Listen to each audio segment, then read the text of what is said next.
వెంకటేశ్వర సుప్రభాతం. మనకు ప్రతినిత్యం వినిపించే వెంకటేశ్వర సుప్రభాతాన్ని ప్రతివాది భయంకర అన్నన్ గారు రచించారు. ఈ సుప్రభాతంలో 4 భాగాలు ఉంటాయి. మొదటిది సుప్రభాతం. దీనిలో 29 శ్లోకాలు ఉంటాయి. మొదటి శ్లోకమైన కౌసల్య సుప్రజా రామ అనేది రామాయణంలోని బాలకాండ నుంచి తీసుకున్నారు. బాలకాండలో విశ్వామిత్రుల వారు యాగ సంరక్షణకు రామలక్ష్మణులను తీసుకువెళ్ళినప్పుడు వారిని లేపడానికి శ్లోకం ఉపయోగించారు. సుప్రభాతంలోని 29 శ్లోకాలు పూర్తయిన తర్వాత రెండవ భాగం 11 శ్లోకాలతో కూడిన వెంకటేశ్వర స్తోత్రం. ఇది కమలాకుచ చూచుక కుంకుమతో అనే శ్లోకంతో మొదలవుతుంది. ఇక మూడవ భాగం 16 శ్లోకాలతో కూడిన వెంకటేశ్వర ప్రపత్తి.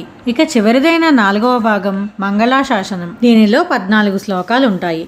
శ్రీ కాంతాయ కళ్యాణ నిదయేర్దినాం అనే శ్లోకంతో ఇది మొదలవుతుంది. ఇలా మొత్తం 4 భాగాలు కలిపి 70 శ్లోకాలు ఉంటాయి. తిరుమలలో జరిగే సుప్రభాత సేవలో వీటన్నిటినీ కలిపి పఠిస్తారు.